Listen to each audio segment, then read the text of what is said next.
So if you've been waiting for the perfect week of the entire year to buy a home here in Denver, Colorado, I got some exciting news to share with you guys on this video today. The week is actually right around the corner and you might be a bit surprised. So in this video, I'm gonna be sharing with you guys exactly when that week is, and more importantly, sharing two really common buyer mistakes that are made here in Denver, Colorado, and how to avoid these. So I'm really excited to share all of this with you guys on a brand new episode of Living in Denver. Let's go.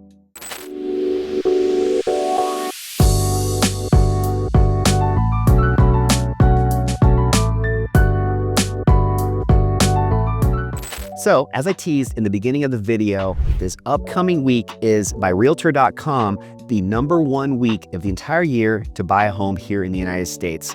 And that week happens to be right about now. It's October 12th to 18th. And this is actually for several specific reasons. We're talking more inventory, less competition, some very motivated sellers, and last but not least, more negotiating power. But even with all of these advantages that buyers have right now, there are still a ton of mistakes being made. And in this video, I'm going to share with you guys two that I see almost on a daily basis, and more importantly, how you can avoid them. But before we get started, my name is Adam if you haven't met me yet. I'm a licensed realtor here in Denver, Colorado, and I'm a 42+ year Colorado and Denver native. I love the Mile High City and I love sharing all about it with you guys. So really excited to have you with me on this episode. But with all that being said, let's go ahead and jump right into it. So I already teased a little bit about when that week is, October 12th to 18th, but I definitely wanted to also add a little side note to that, and that is that the best time to buy a home is when it makes the most sense for you. So even though this is a very opportune time right now to be a buyer, it still is always up to the scenario that you specifically might have and when it makes the most sense. So I just want to get that out of the way first and foremost. But I think the bigger part of this video, the value that I really want to provide you guys with, are those two massive buyer mistakes that I see all the time, and they're so easy to avoid. So let's just jump right into both of those, starting with #1. So let's just jump right into that first mistake, which unfortunately I see happening way more than it needs to, because it's a very easy solution and very possible to completely avoid this. And what this is all about is not only your credit score, but the more important aspect to this, which is your credit utilization score. So if you've never heard of this before, don't beat yourself up. I actually didn't either until a few years ago when one of my best friends, who also is one of the top lenders here in Colorado, as well as across the country, his name's Ben Adams. I'll put a little link up above. We host these monthly Denver homebuyer masterclasses. We talk a lot about this in those as well. I'll put a link also down below in case you guys want to sign up for the next one. But he really hit this one home for me and really explained it in a way that I never really had thought about it before. But what I want to talk about on this is that credit utilization score. So the way it works with your credit score is obviously it goes up and down, and you have a lot of different variables that can affect it. But one of the ways it gets affected the most is through both the local and global credit utilization score. And what this means is that, let's just say, for example, you have a credit card of $10,000. That's the limit you have to spend on that credit card. A credit utilization score always needs to be kept at or below 30%, and that's going to really help boost your credit score quickly. And if you want to even be more, just as a complete expert badass with your credit, even try and keep it below 10% of that credit utilization score.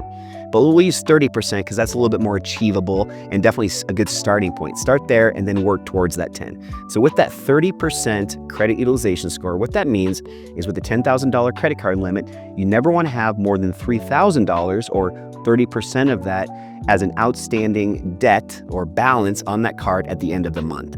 By keeping it below that 30%, that's really going to dramatically and advantageously affect your credit score and help it get improved. So how this all ties into this first Denver homebuyer mistake is what happens a lot of the time is homeowners will, they'll submit their pre-approval applications. So they're just getting ready to start going out and searching for homes, and they get pre-approved by a lender. After getting pre-approved, they think they're good to go, and maybe they start letting that credit card balance creep up. Maybe it starts to get up to 50% or higher. Now what happens is when you get closer to actually buying a home, maybe you even get that home under contract. When it gets further along in the contract to close process, the credit card companies might be reporting that your credit utilization score is now worse than it was when you got that pre-approval. No matter what, even if you have a pre-approval, lenders are always going to do a hard credit check and really do a much more thorough analysis when it gets closer to the closing date. It unfortunately happens all the time, but buyers aren't really that aware of this, and they might actually have been pre-qualified, but now with that higher debt on their cards, they no longer qualify for the home, and you might lose out on that home of your dreams that you've been so excited about. So it's just really important to keep this always on the top of your mind, not just when you're getting ready to even apply for a loan, but also once you even get a home under contract, having it be just as important moving forward all the way until you get to the closing table. Now, one last little bonus tip I'm going to share with you guys. This 30% that I shared, that's a local credit utilization score. There's also what we call a global credit utilization score. And all that means is rather than just one specific credit card, it's looking at all of your debts. Let's just say maybe you have 3 credit cards. Maybe you have a $10,000 Visa card, and maybe you have a $5,000 card on a different bank, or maybe you also have even like a revolving line, like a shopping card at Best Buy or at Costco. What the global score is all about is taking all of that and collectively still also keeping below that 30% mark. So it's not just about one card, it's about the entire global credit utilization score. So it's just important to understand that it's not just for one card, you want to have it encompassing everything. It's a really, really important tip and something that a lot of people just don't know about. So definitely really excited to share that one with you guys. And before we move on, also just want to give you guys a completely free bonus gift.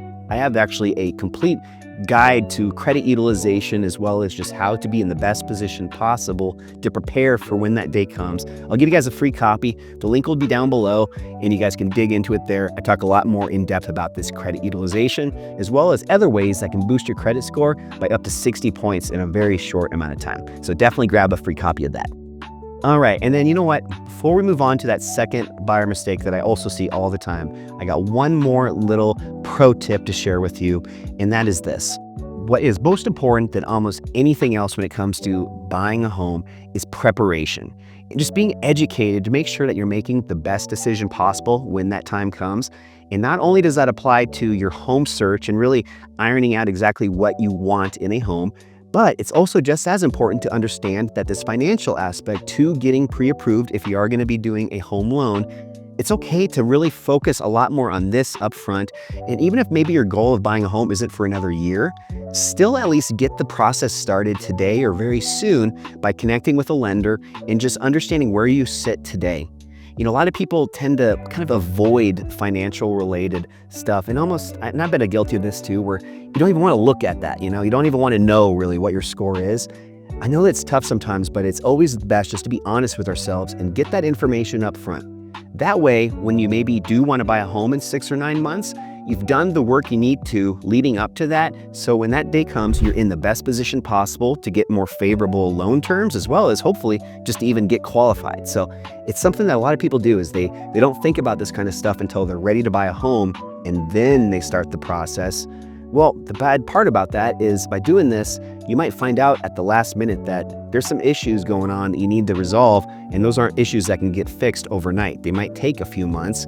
So this way, by doing it up front, just being very proactive and very intentional about educating yourself, even if it isn't for another year that your goal of buying a home gets to. If you're way, way far out in the future, it's still worth doing a few of these things in advance. So just an extra little bonus tip for you guys.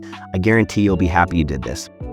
All right, and then now that second mistake that I'm also seeing all the time, and this is something that maybe not going to ruffle any feathers, but definitely something that maybe some people are opinionated on, maybe other realtors. If you guys are watching, you're a realtor, let me know in the comments what you guys think about this. But it is so important, in my opinion, to understand that when you're preparing an offer, so when you find a home that you love and you're ready to submit an offer on that home, just understanding that this process of engaging with the party on the other side, in this case, the seller, it doesn't have to be this battle.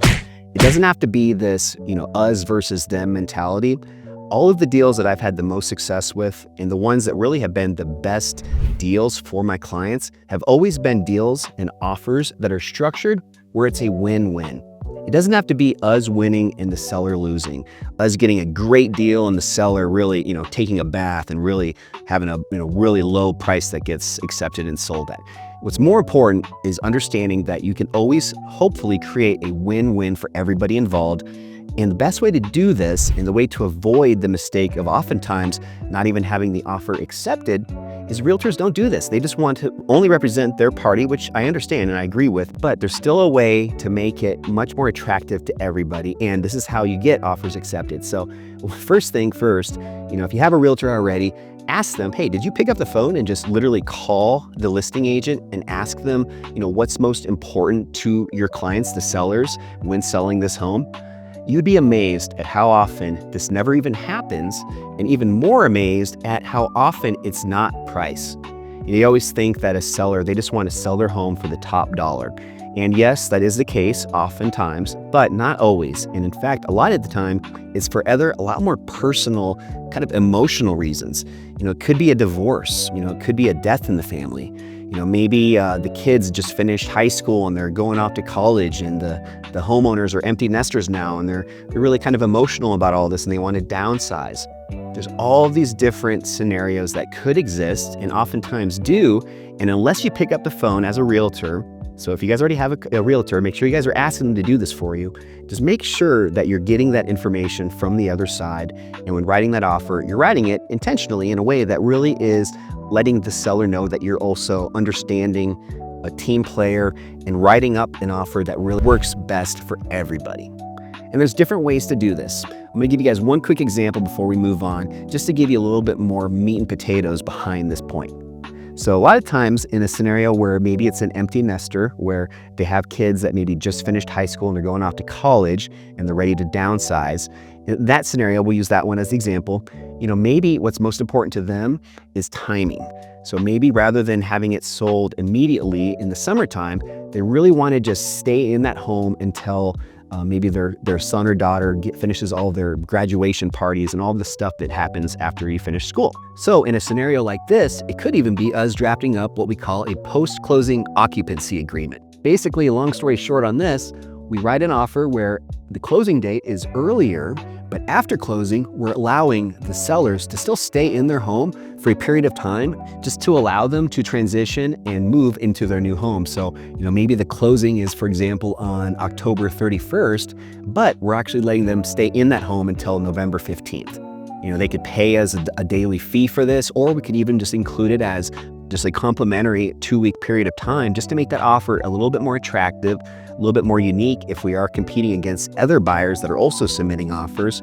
And this is an example where it's a win-win. We're really showing the other side of the transaction that we're team players, we're willing to work with them, and we're writing an offer that's hopefully too good for them to pass up. So in some cases, we might even be asking for a price that's a little bit lower than another offer that they got. But since ours has these other terms and conditions and it's just more attractive in other ways, we might even still get it accepted over an even higher priced offer that they also received. So just really, really important to understand that everybody can win, both sides, the buyer and the seller. And that, I tell you what, guys, that is how you win and get your offer accepted. And that's how you also have a much more high likeliness that you'll get all the way through the process to the closing table and end up with that house of your dreams that you're super excited about getting. All right, so with that being said, hope you guys got some value out of those two big mistakes that so many buyers here in Denver, Colorado are still making. Hopefully getting a little bit more info like I shared with you today that'll help you when that time comes position your offer to be one that is really a win-win for everybody involved and get you guys accepted and moving forward to the closing table to get that home. But before we end this, one last time, you guys, all my info down below, feel free to reach out. My phone number, my email, and my website, all three of those are great ways to get a hold of me. And I love providing value, not only in these videos, but also through one-on-one 30-minute real estate strategy sessions. We'll hop on a Zoom call together. Just give me a chance to learn a little bit more about you. And I guarantee you there's a few other ways that I can provide value. No strings attached, no ulterior motives here. I just really want to connect and hopefully learn a little bit more and be a resource for you for when that day does hopefully come to buying a home here in the Mile High City, Denver, Colorado. And one last thing before we close out, just hit that like and a subscribe button. Throw me a solid. I put out new videos every single week on Sunday evenings, and I want to make sure you guys are the first to receive them. So with that being said, hope you have a great rest of your day. Reach out if you need anything, and I can't wait to share a brand new episode of Living in Denver with you next time. I'll see you guys then.